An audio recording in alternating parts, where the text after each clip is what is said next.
Sunday को open नहीं होती सर, बंद होती है। हाँ जी मैडम, और कुछ बताइए। रिलेशन एंड फंक्शन करिए करिए शुरू पढ़ाना। ठीक है सर, थैंक यू सर।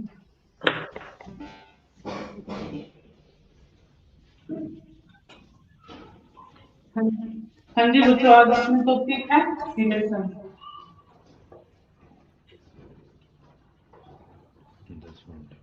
सबसे पहले देखते हैं आज 26 नवंबर। मैडम सीधा टॉपिक पे आइए, कुछ नहीं बोलना, ना डेट बतानी, कुछ नहीं बताना, सीधा टॉपिक शुरू कीजिए।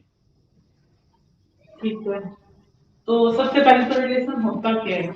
जैसे नॉर्मल डेली लाइफ में रिलेशन तो होती है, जैसे फादर और डॉटर का रिलेशन, मदर और सन का रिलेशन, ये रिलेशन है। ठीक है, तो सबसे पहले रिलेशन क्या होता है, इससे पहले हमें रिलेशन से पहले पढ़ना हो कार्टेशियन प्रोडक्ट। क्या होता है कार्टेशियन प्रोडक्ट, इसको डिनोट करते हैं जैसे ए और बी को दो नॉन एम्प्टी सेट है।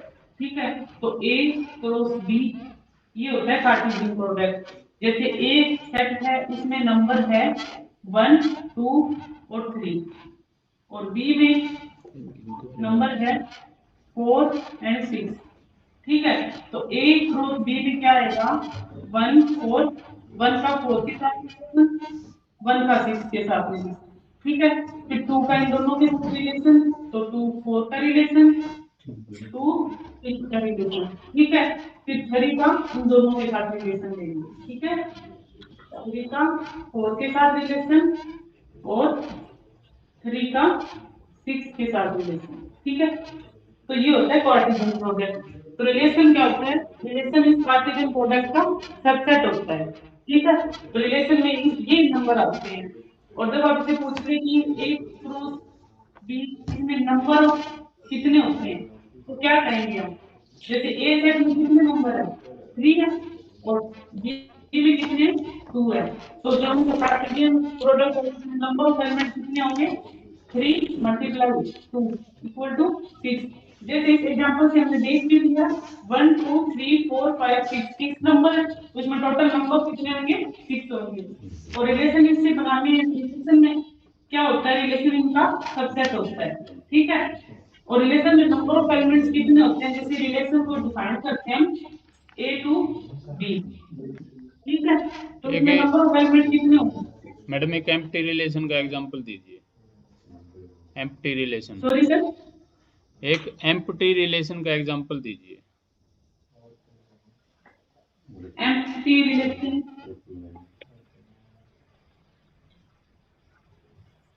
जैसे इसमें एक सेट पाई ले ले, जैसे ए को एक में पाई एलिमेंट ले लें। नहीं, नॉन एम्प्टी सेट लेने हैं दोनों अपने, और रिलेशन बताना है जिसमें कोई भी पेयर ना बने, एक एम्प्टी रिलेशन हो।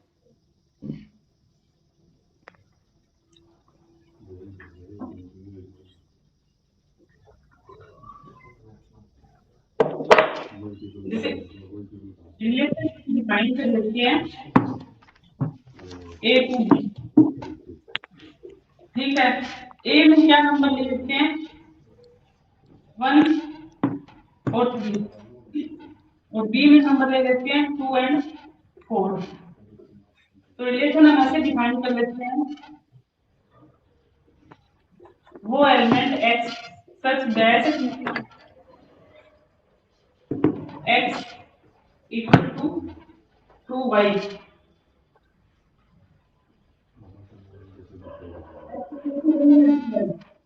जहाँ x बिलोंग करता है a से और y बिलोंग करता है b से। तो इस सेट में कोई भी नंबर नहीं आएगा, क्योंकि x 1/2y है, जब इसका एलिमेंट लेंगे इसका 1/2 इसमें नहीं आएगा। पेयर लिखना चाहिए ना मैडम, खाली x नहीं आएगा ना, x y आएगा। r is equal to x y pair आएगा।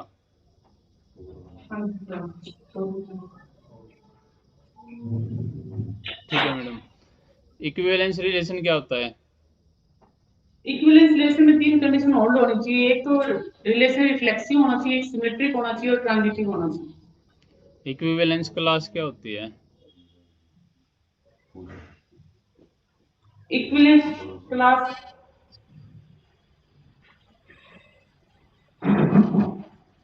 थोड़ी तरह भी ध्यान नहीं।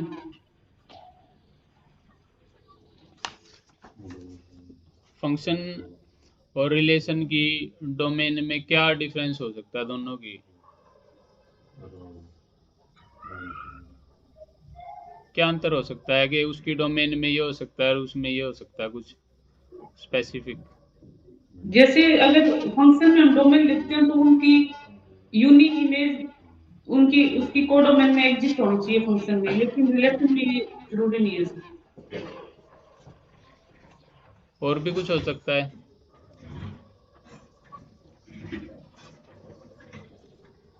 अभी कोई ध्यान नहीं है सर उसमें। कि जो हमने पहला सेट लिया है तो रिलेशन में ऐसा हो सकता है कि वो पूरा का पूरा ना है, कुछ रह जाए उसके एलिमेंट डोमेन में, फंक्शन में नहीं हो सकता सर ऐसा। और रिलेशन में रिलेशन में हो सकता है सर। के एलिमेंट रह सकते हैं। हाँ जी सर। ये यूनिवर्सल रिलेशन क्या होता है, इसके बारे में बताएं कुछ। यूनिवर्सल रिलेशन ये होता है सर, जैसे आर ए टू ए होता है तो ए की हर एक एलिमेंट का एलिमेंट दूसरे सेट के एलिमेंट के रिलेशन पक्का बनता है। इसमें मतलब कोई एलिमेंट ऐसा बचता नहीं जो दूसरे एलिमेंट के सेट के एलिमेंट के साथ रिलेशन ना हो। ऐसे कह सकते हैं कि R is equal to A cross B आ जाए पूरा का पूरा, हाँ जी सर। तो इक्विवेलेंस रिलेशन होगा। हाँ जी सर। इंजेक्टिव फंक्शन क्या होता है? इंजेक्टिव सर जैसे इसको वन वन फंक्शन भी बोलते हैं, तो इसका मतलब होता है कि जैसे आर के इस एलिमेंट की इमेज जैसे ए टू बी लेते हैं तो एक्स अगर ए से है और वाई अगर बी से है तो एफ ऑफ एक्स अगर एफ ऑफ जैसे ये लिया तो एफ ऑफ वाई के इक्वल हो तो पक्का ये एक्स वाई के इक्वल ही होना चाहिए सर। सर्जेक्टिव फंक्शन क्या होता है? ऑब्जेक्टिव फंक्शन मतलब होता है सर, वैसे उनको बोलते हैं कि हर एक जो कोडोमेन में जो एलिमेंट होते हैं उनकी प्री इमेज जरूर एग्जिस्ट करती है सर, इसमें रेंज और कोडोमेन इक्वल हो जाते हैं। F x is equal to root x minus 3।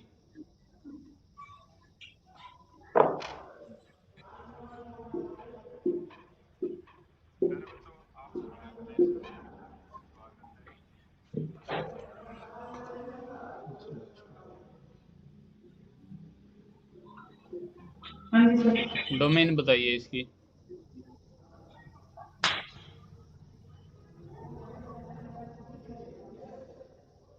Sir इसकी डोमेन होगी 4 से स्टार्ट होगी इनफाइनाइट तक, 4 को क्लोज ब्रैकेट होगी और इनफाइनाइट से ओपन होगी। 3 पे क्या दिक्कत है?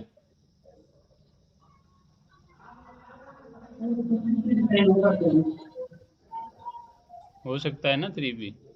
जीरो पे डिफाइन होगा सर। ठीक है मैडम, बैठिए। बता दो शंकर।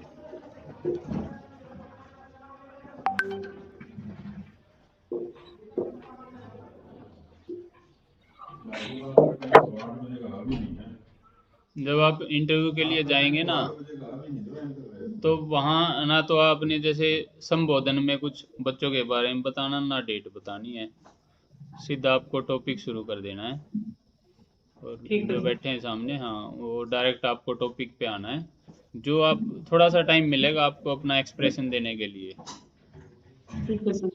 उसी में आपको अपना एक्सप्रेशन देना, उसके बाद तो उनके क्वेश्चन शुरू हो जाएंगे। तो वही आपका इम्प्रेशन होगा, बस आपको मेन उठाना है और उसके बारे में बोल देना है। ठीक है सर। बस फिर उन्होंने सवाल जवाब करने हैं। ठीक है, बाकी आप जो मैंने पूछा वो ठीक था, बस एक दो मिस्टेक थी मैंने आपको साथ साथ आज बताई दी हैं कि जो मिस्टेक थी। हाँ जी, ज्वाइन कीजिए मैडम आप। और टॉपिक आपको यही रखने हैं, ये मैट्रिक्स डिटरमिनेंट और ये नहीं लेने इस तरह के। ठीक है। सर जैसे टॉपिक में जैसे मैंने बायनोमियल थ्योरम लिया है तो क्या वो ले सकते हैं हम? ले सकते हैं, वो उन पे डिपेंड करता है, वो आपको लेने देते हैं कि नहीं। अगर उनको अच्छा लगता है तो लेने देंगे, कोई दिक्कत नहीं है। वैसे इसमें कोई दिक्कत है नहीं बाइनोमियल थ्योरम में। और बायनोमियल थ्योरम में आगे कहाँ तक जैसे जा सकते हैं सर? बायनोमियल की तो पूरी होगी, आगे इसका जैसे वो तो आपको ग्रेजुएशन का पढ़ना पड़ेगा मैडम, उसमें क्या क्या टॉपिक है उससे रिलेटेड, वो तो जोड़ देते हैं ना उसको, और आगे फर्दर उनसे एक्सपेंशन है ये तो उसको जोड़ देंगे आगे। वो तो उसके माइंड पे डिपेंड करता है, उस टाइम पे उनके माइंड में उससे रिलेटेड क्या क्या क्वेश्चन आ सकते हैं। ठीक है सर। ठीक है मैडम। ठीक, आप हाँ लेफ्ट जी। कीजिए मैडम। ठीक है। ठीक। और कुछ कमियां सर? और कल बताऊंगा मैडम मैं आपको जर्नल उस वाले में। ठीक है, कल जर्नल सेक्शन का होगा। ठीक है। अच्छा ठीक है मैम। ठीक। ठीक। ठीक है नेक्स्ट सर। टाइम आप कुछ और टॉपिक लीजिए और फिर उस पर चर्चा करते हैं। कुछ नया टॉपिक तैयार कीजिए ताकि इस बहाने 2-3 टॉपिक भी तैयार हो जाएंगे आपके। जैसे फॉर एग्जांपल कौन से टॉपिक लेने चाहिए सर? आप कॉम्प्लेक्स नंबर्स ले सकते हैं, इंक्रीजिंग डिक्रीजिंग ले सकते हैं। हाँ जी सर। ठीक। ठीक है मैडम। मतलब इंक्रीजिंग डिक्रीजिंग सिर्फ इतना ले लें या फिर मिनिमम मैक्सिमम ले लें, ये भी चल सकता है सर? हाँ चल सकता है, चल सकता है। ठीक है sir. Okay madam. Okay. Okay.